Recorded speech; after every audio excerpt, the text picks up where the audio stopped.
Okay, I want you to think about this question and really answer it honestly. What do you care more about? Your resume, right? The accomplishments that you have, the successes, your title at your job, the things that you've been able to accomplish, so what your resume, what you've done, or who you are, who you're becoming. One columnist called this your eulogy virtues. So you have your resume virtues, right? Your awards that you've won, all really good things, the title that you have at your job or what you've been able to accomplish. And then you have your eulogy virtues, who you are, the kind of person that you're becoming, the character traits that you exhibit, that the people around you notice and take stock of. Which one do you think is more important? Now, my guess is that most of us intuitively know that it's the second one. It's the eulogy virtues that really matter. After all, when someone stands up at your funeral, they're not necessarily going to talk about all the awards that you've won or the title you had or the corner office or any of those things. What they're going to really highlight is how you made them feel. The character traits that you passed on to them, the stories that showed who you were as a person. And yet, we intuitively know that to be true, but how much of our time and energy and attention is devoted to the first part of that equation? This tension between what we do and who we are deep down inside is what is at the heart of today's passage. This argument, this conflict that Jesus is having with the Pharisees and the scribes that have come from Jerusalem. We're in chapter 7 for today. I'm just going to paint the story in wide brushes and kind of zero in on this tension that we see Jesus having with these religious leaders.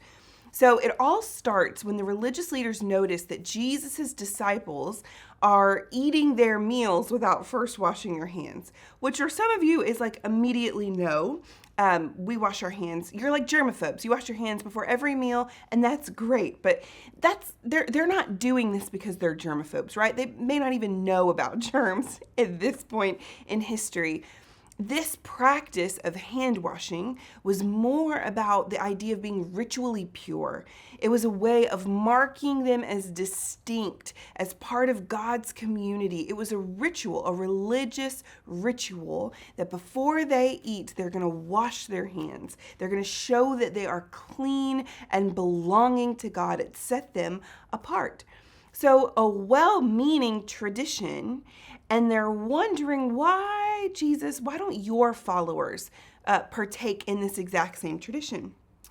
And Jesus says, you hypocrites, you think that washing your hands before you eat sets you apart from God? And he just zeroes into the heart of the matter. Listen to what he tells them. He says, this people honors me with their lips. He's quoting Isaiah here. But their heart is far from me. In vain do they worship me, teaching as doctrines the commandments of men. You see, this tradition that they're talking about was not in the Old Testament. It's not something that God commanded them to do. It's something that they took God's law and extended it in order to show how clean they are. And Jesus says, are you kidding me? It's not what you do on the outside that makes you clean. It's who you are on the inside. The ritual of hand washing, again, is supposed to mark you as one set out by God. But what the Pharisees don't realize, and what Jesus points out to them, is that this ritual, this tradition, has become so much more important in their mind than what it's meant to represent in the first place. Their outward sign has become more important to them than the inward reality of who they are. Their resume has become way more important than who they are becoming. And Jesus says this isn't how it works in God's kingdom. And he picks an example of where some people, in order to get out of helping their mother and father or contributing monies to them, have marked their belongings as dedicated to God. And so if they say that this money or whatever it is, this inheritance is set apart for God, well, then they don't have to contribute it to their parents. So again, it's the exact same scenario. Outwardly, they're saying it's for God, but inwardly, it's because they're selfish and they don't want to support their family members. And Jesus says, are you kidding me? Again, I love how he quotes this at the latter half of this passage. It's the heading, what defiles a person? In verse 15, he says, there is nothing outside a person that by going into him can defile him, but the things that come out of a person are what defile him. And this is a truth I think that we can sometimes miss. Because it's really easy, and I'm speaking from experience here, this is my temptation all the time. It's really easy to get lost in what we do for God, like the checklist that we all keep. Did I read my Bible? Did I pray enough today? Did I come to church? Have I done a good deed? And think that that's what God wants from us.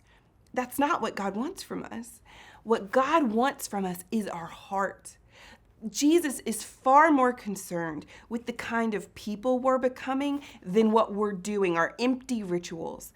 Because we could do this checklist ad nauseum. You could read the Bible every single day. You could come to church every single Sunday, and you could do charity works. But if all of that is just an outward sign that doesn't match up with an inward reality, then Jesus says, you've missed the whole point. Jesus is far more concerned with who we're becoming on the inside, with the status of our hearts, with our motivations, with our affections, with where we're directing our energy, than he is about whether we've checked the right boxes at the end of the week. And so I just want to submit to you, I hope that you'll sit with this for a while this weekend. Where are your energies and affections? Are you tempted sometimes to think, if I can earn God's love or earn even the respect of other humans by a certain checklist that you feel in your mind you have to check off? And at the end of the day, who are you becoming? Does the inward reality of who you are match up with the outward reality that you're projecting onto the world? And if there's any part of you that thinks, oh, I might be out of whack here, join the club. I'm right there with you. And I know many others on staff would feel that same tension. But again, Jesus is after your heart. And our job as disciples is to keep surrendering our affections and all of those things to Jesus as we seek to become people who are way more concerned with our eulogy virtues than our resume. Hope you have a good weekend, and we'll see you right back here on Monday.